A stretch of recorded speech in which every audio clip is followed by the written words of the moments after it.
오늘 우리에게 주시는 하나님의 말씀은 출애굽기 14장 13절로 31절까지 말씀입니다. 모세가 백성에게 이르되 너희는 두려워 말고 가만히 서서 여호와께서 오늘날 너희를 위하여 행하시는 구원을 보라. 너희가 오늘 본 애굽 사람을 또 다시는 영원히 보지 못하리라. 여호와께서 너희를 위하여 싸우시리니 너희는 가만히 있을지니라. 여호와께서 모세에게 이르시되 너는 어찌하여 내게 부르짖느뇨? 이스라엘 자손을 명하여 앞으로 나아가게 하고 지팡이를 들고 손을 바다 위로 내밀어 그것으로 갈라지게 하라. 이스라엘 자손이 바다 가운데 육지로 행하리라. 내가 애굽 사람들의 마음을 강팍해 할 것인즉 그들이 그 뒤를 따라 들어갈 것이라. 내가 바로와 그 모든 군대와 그 병과 마병을 인하여 영광을 얻으리니 내가 바로와 그 병거와 마병으로 인하여 영광을 얻을 때에야 애굽 사람들이 나를 여호와인 줄 알리라 하시더니 이스라엘 진 앞에 행하던 하나님의 사자가 옮겨 그 뒤로 행하매 구름 기둥도 앞에서 그 뒤로 옮겨 애굽 진과 이스라엘 진 사이에 이르러 서니 저편은 구름과 흑암이 있고 이편은 밤이 광명하므로 밤새도록 저편이 이편에 가까이 못하였더라. 모세가 바다 위로 손을 내어 민대 여호와께서 큰 동풍으로 밤새도록 바닷물을 물러가게 하시니 물이 갈라져 바다가 마른 땅이 된지라. 이스라엘 자손이 바다 가운데 육지로 행하고 물은 그들의 좌우에 벽이 되니 애굽 사람들과 바로의 말들, 병거들과 그 마병들이 다 그 뒤를 쫓아 바다 가운데로 들어오는지라. 새벽에 여호와께서 불구름 기둥 가운데서 애굽 군대를 보시고 그 군대를 어지럽게 하시며 그 병거 바퀴를 벗겨서 달리게 극난하게 하시니 애굽 사람들이 가로되 이스라엘 앞에서 우리가 도망하자. 여호와가 그들을 위하여 싸워 애굽 사람들을 치는도다. 여호와께서 모세에게 이르시되 내 손을 바다 위로 내어 밀어 물이 애굽 사람들과 그 병거들과 마병들 위에 다시 흐르게 하라 하시니 모세가 곧 손을 바다 위로 내어 밀매 새벽에 미쳐 바다의 그 세력이 회복된지라. 애굽 사람들이 물을 거스려 도망하나 여호와께서 애굽 사람들을 바다 가운데 엎으시니 물이 다시 흘러 병거들과 기병들을 덮되 그들의 뒤를 쫓아 바다에 들어간 바로의 군대를 다 덮고 하나도 남기지 아니하였더라. 그러나 이스라엘 자손은 바다 가운데 육지로 행하였고 물이 좌우의 벽이 되었었더라. 그날에 여호와께서 이같이 이스라엘을 애굽 사람의 손에서 구원하심에 이스라엘이 바닷가에 애굽 사람의 시체를 보았더라.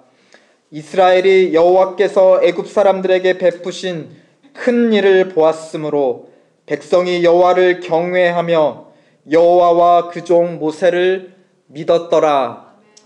아멘.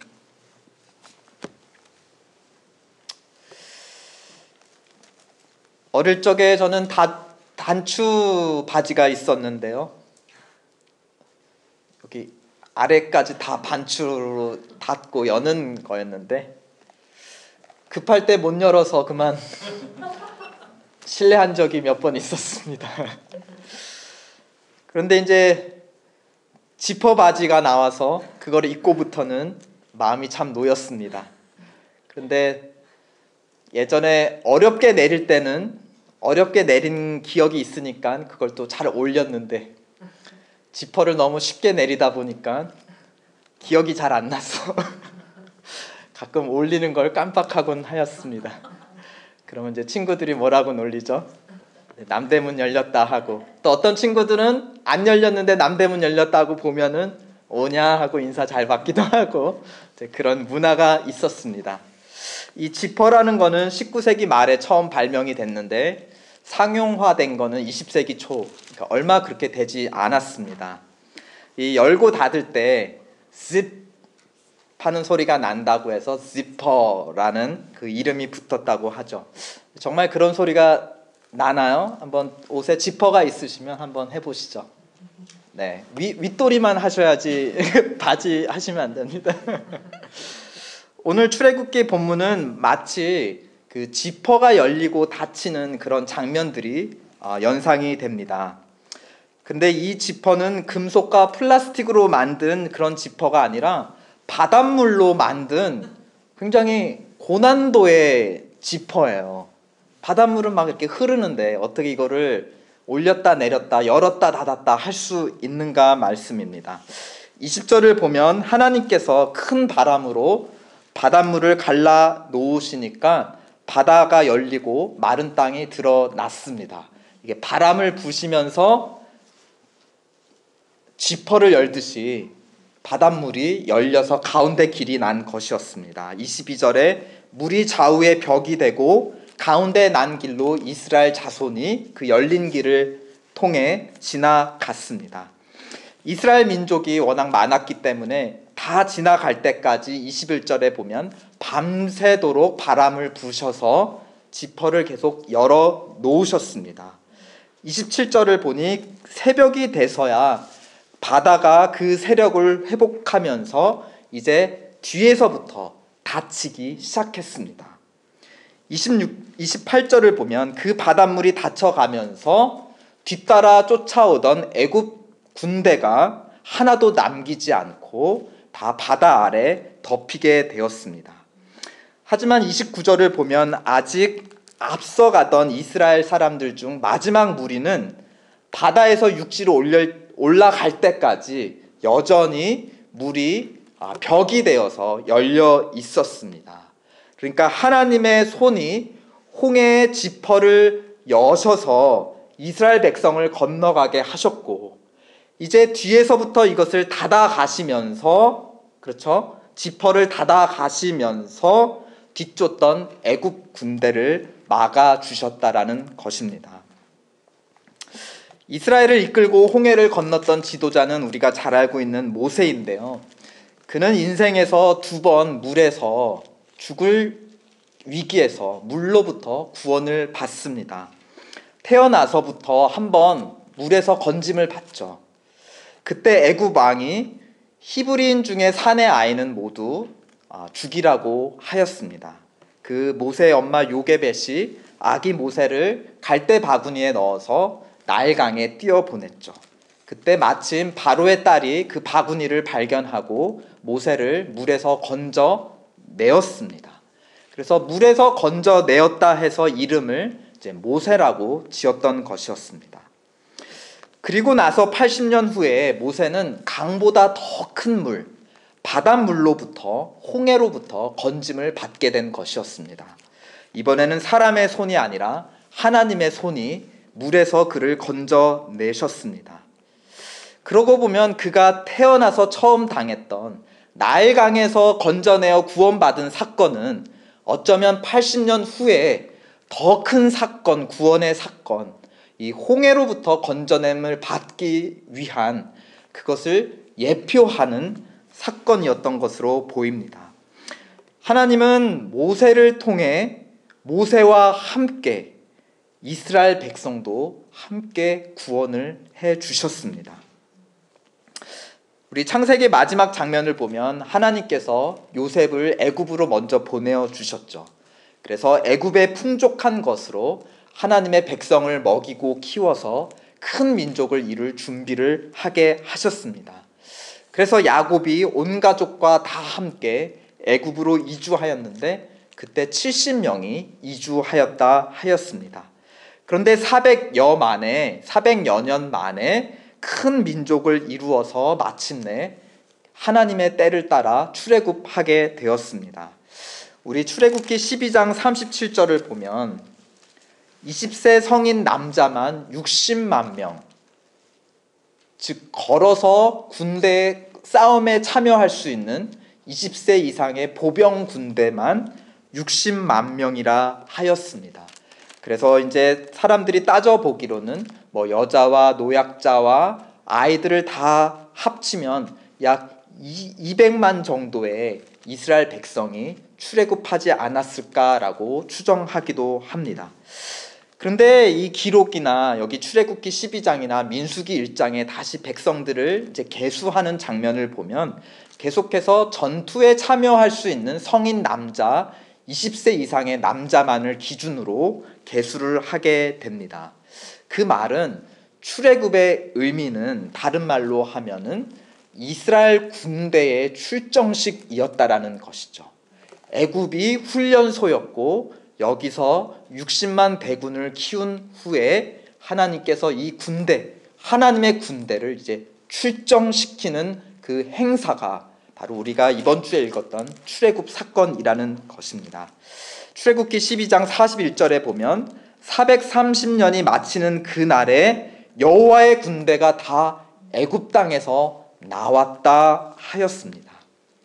그러니까 아브라함에게 약속하신 땅과 씨앗과 복의 약속을 성취할 그 시간이 마침내 다가왔고 그 땅을 정복할 60만의 대군을 하나님께서 이제 약속의 땅으로 보내시는 사건이 오늘 우리가 대하고 있는 출애굽 사건의 본질이라는 것입니다.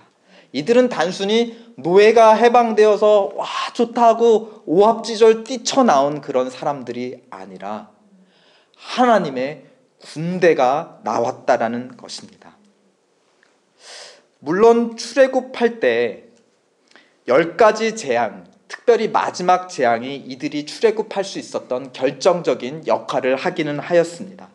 하나님이 보내신 죽음의 천사가 사람부터 가축까지 모든 첫 번째 난 것들을 죽였습니다. 하지만 하나님의 말씀대로 어린 양의 피를 바른 이스라엘 민족은 구분되었고 사람으로부터 가축까지 모든 첫 번째 것들이 살아남았습니다. 같은 애굽 땅에 있었지만 죽은 자와 산 자가 구분이 되었다라는 것입니다.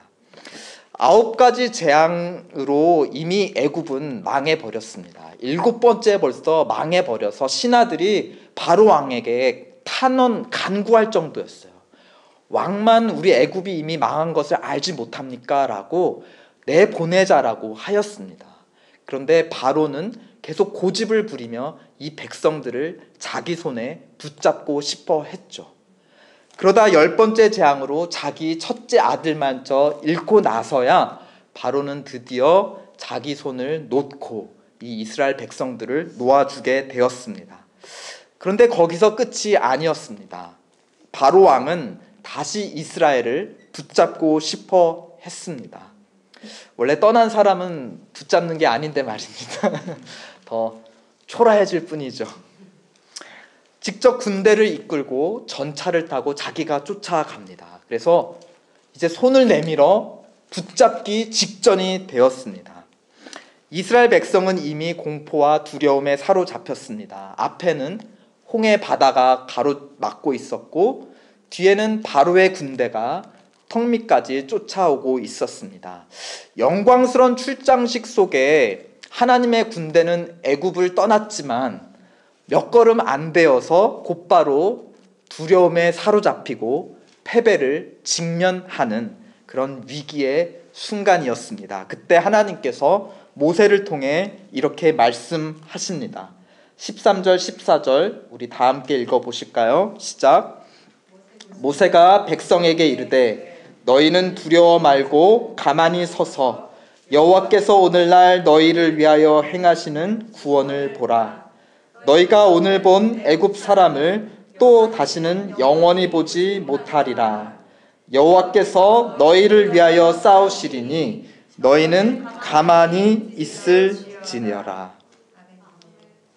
너희가 오늘 본 애굽 사람을 또 다시는 영원히 보지 못하리라. 너희가 지금까지 애굽 사람들에게 애굽 신에게 붙잡혀 종노릇하였지만 다시는 그들의 종살이 하지 않을 것이라고 하는 하나님의 선언이었습니다.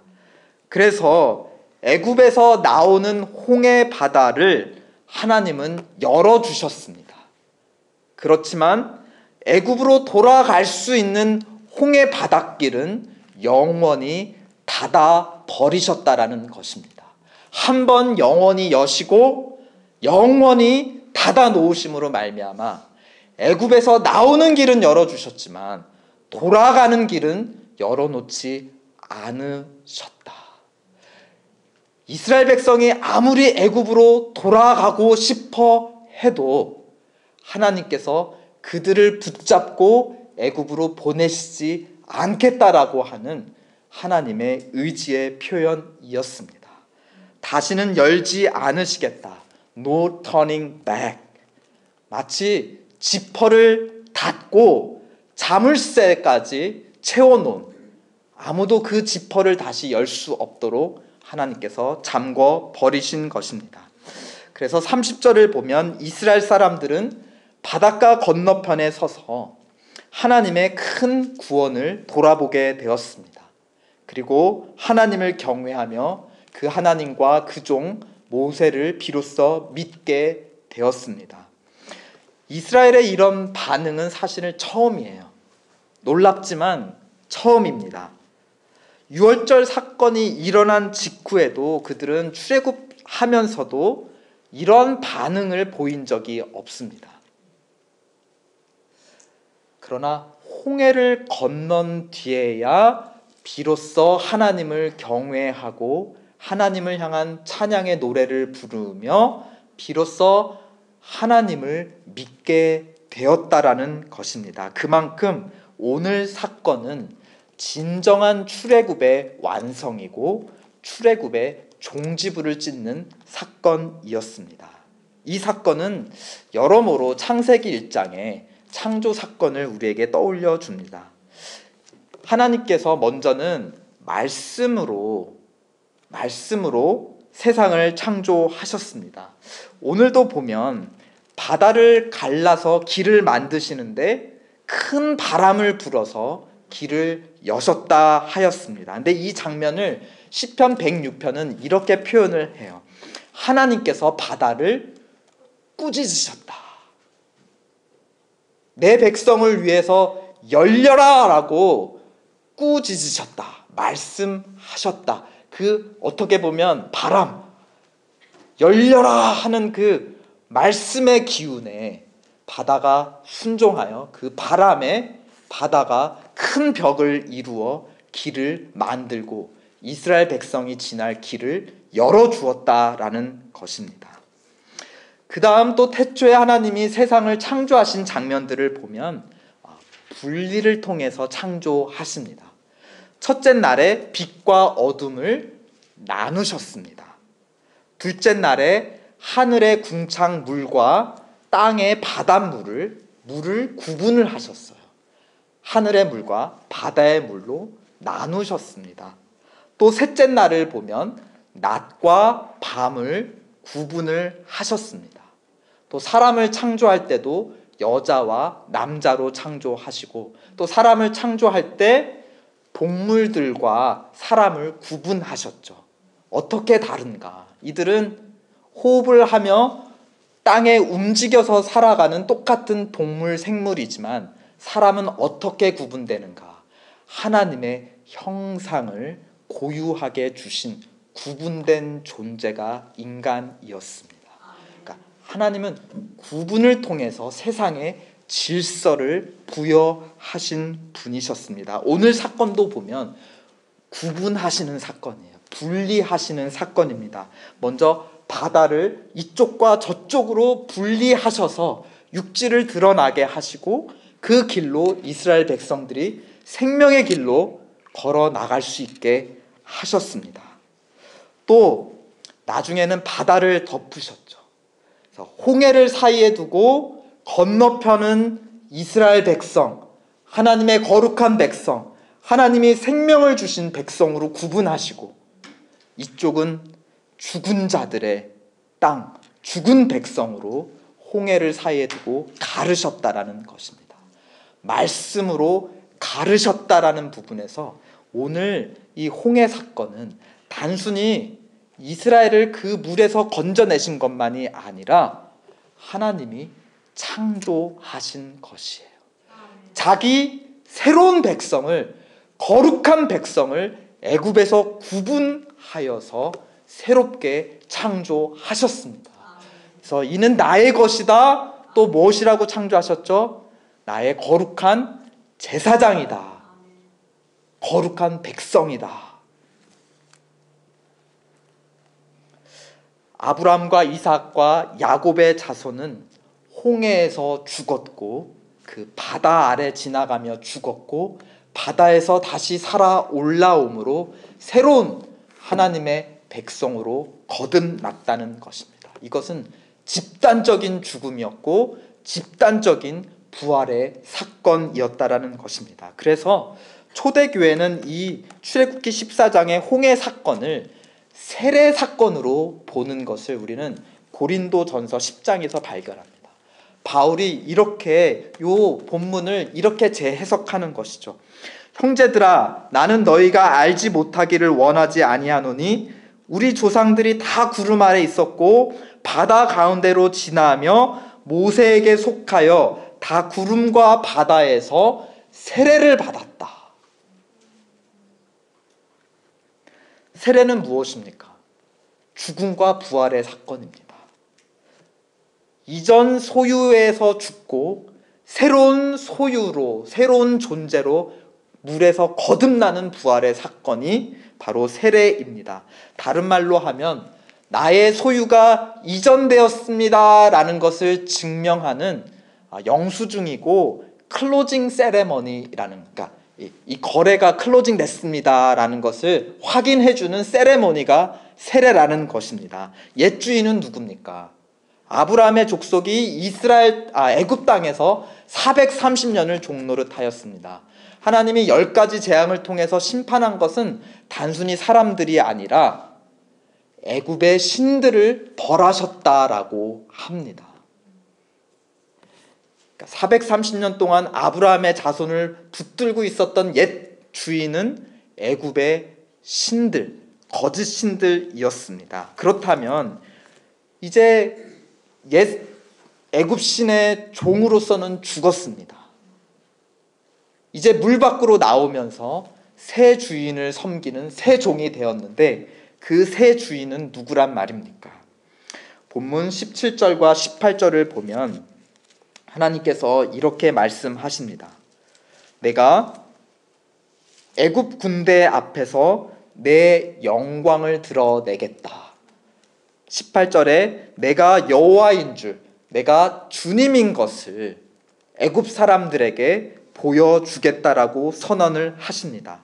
그러니까 이스라엘의 새 주인은 오늘 이 홍해를 통해서 창조주이심을 나타내신 하나님, 그리고 무엇보다 아브라함과 이삭과 야곱에게 약속하신 그 언약을 이루시는 신실한 하나님이심을 나타내셨다라는 것입니다.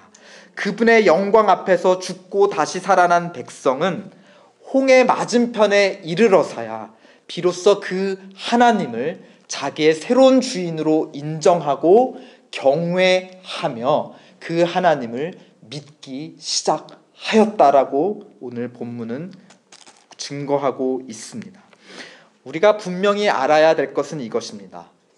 이 이스라엘 백성이 하나님을 먼저 믿었고 그 공로를 인정받아 하나님께서 홍해에서 구원해 주신 것이 아닙니다. 하나님이 먼저 구원을 행해 주셨고 그걸 보고서는 이스라엘 백성은 그 하나님을 자기의 주님으로 여호와로 믿게 되었다라는 것입니다. 그러니까 선구원 후 믿음. 하나님의 백성으로 거듭난 이들은 이제 시내산에 가서 하나님으로부터 십계명을 받게 됩니다.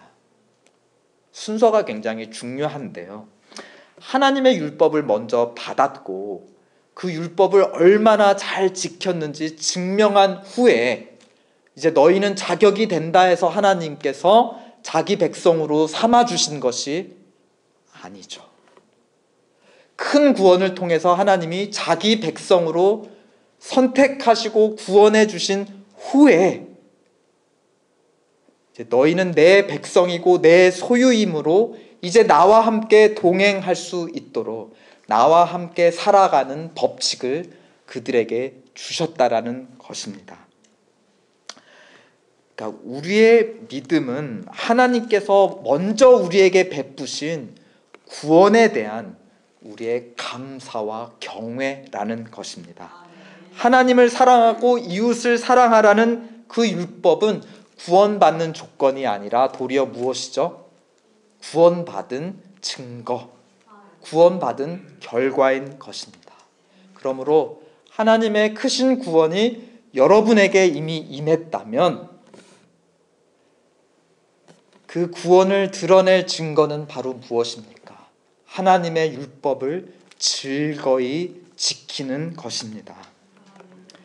구약 이스라엘 백성은 모세와 함께 홍해에서 죽고 모세와 함께 홍해에서 되살아납니다. 이 지도자가 굉장히 중요한데요. 모세가 물에서 건짐을 받은 자였기 때문에 그런 지도자를 세운 지도자를 붙잡은 이스라엘 백성은 그 모세와 함께 물에서 건짐을 받게 되었습니다. 그러나 우리는 그들보다 더 위대한 지도자를 가지고 있습니다. 그래서 구약 백성보다 더 큰 구원을 경험한 자들입니다. 십자가에서 로마 군병이 예수 그리스도의 옆구리를 찔렀을 때 그 옆구리에서 나온 것은 물과 피가 쏟아졌더라 하였습니다. 물과 피가 섞여서 붉은 물, 핏물, 즉 홍해가 쏟아졌다라는 것이죠. 우리는 그 예수 그리스도와 함께 보혈의 홍해에 빠져 죽었으며 예수 그리스도와 함께 그 홍해로부터 되살아난 자들임을 믿습니다. 우리는 홍해 사이로 난 생명의 길을 걸어 나온 사람들, 히브리서 10장, 그 길은 우리를 위하여 휘장 가운데로 열어놓으신 새로운 살 길이요 그 휘장은 곧 그의 육체니라. 예수 그리스도 그 몸이 홍해 바다였고 홍해가 갈리며 그 길 사이로 생명의 길이 났다라는 것입니다. 홍해를 사이에 두고 예수 그리스도의 십자가를 사이에 두고 죽은 자와 산 자가 갈리게 되었습니다. 하나님께서 십자가를 통해 새 창조의 역사를 행하셨다는 것입니다. 로마서 6장 4절 말씀. 그러므로 우리가 그의 죽으심과 합하여 세례를 받음으로 그와 함께 장사되었나니 이는 아버지의 영광으로 말미암아 그리스도를 죽은 자 가운데서 살리심과 같이 우리도 또한 새 생명 가운데 행하게 하려 하심이라. 우리는 그리스도와 함께 출애굽하였습니다. 죄와 사망의 권세로부터 우리는 떠났습니다. 오늘 본문 13절에 너희가 오늘 본 애굽 사람을 또다시 너희는 다시는 영원히 보지 못하리라 하였습니다. 애굽으로 돌아가는 길, 죄와 사망으로 돌아가는 길, 과거로 돌아가는 길, 그때 그 누구 때문에 하고 증오심으로 돌아가는 길, 그때 내가 이랬다면 혹은 내가 그때 저러지 아니했으면 어땠을까라고 그 후회로 돌아가는 길은 영원히 닫히게 되었습니다. 예수 그리스도의 보혈로 뒤덮이게 되었습니다. 하나님께서 영원히 닫으셨으므로 하나님께서 닫으신 것을 그 누구도 다시 열 수 없다는 하나님의 선언인 것입니다. No turning back. No turning back. But only forward. Turning forward. 그러므로 우리 뒤를 돌아보지 말고 앞을 향해 나갑시다. 구원의 감격과 즐거움을 힘입어 순종의 발걸음을 내디듭시다. 그리고 약속의 땅을 향해 하나님과 함께 우리 옆에 성도들과 함께 약속의 땅을 향해 함께 걸어 나갑시다. 아멘. 우리 다 함께 일어나셔서 우리의 뒤를 한번 돌아보며 우리의 뒤에 지금은 영원히 뒤덮여 있는 홍해, 우리가 잠겨 죽고 우리가 다시 살아난 그리스도의 보혈, 그것을 돌아보는 것은 그 너머 과거로 돌아가자는 것이 아닙니다. 그것이 뒤덮여 있는 것을 다시 확인하고 이제는 앞으로 가자는 것입니다. 다시는 보지 못하리라.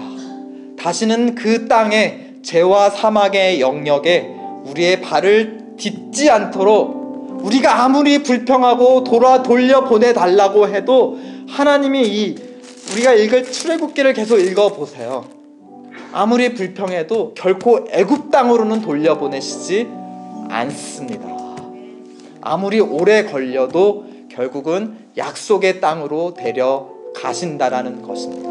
그러므로 예수 그리스도의 보혈을 뒤돌아 봅시다. 그리고 우리가 가야 될 약속의 땅을 우리 창조주 하나님, 신실하신 언약의 하나님과 함께 동행합시다. 우리 뒤돌아서 그 구원의 큰 구원을 함께 다시금 되새깁시다.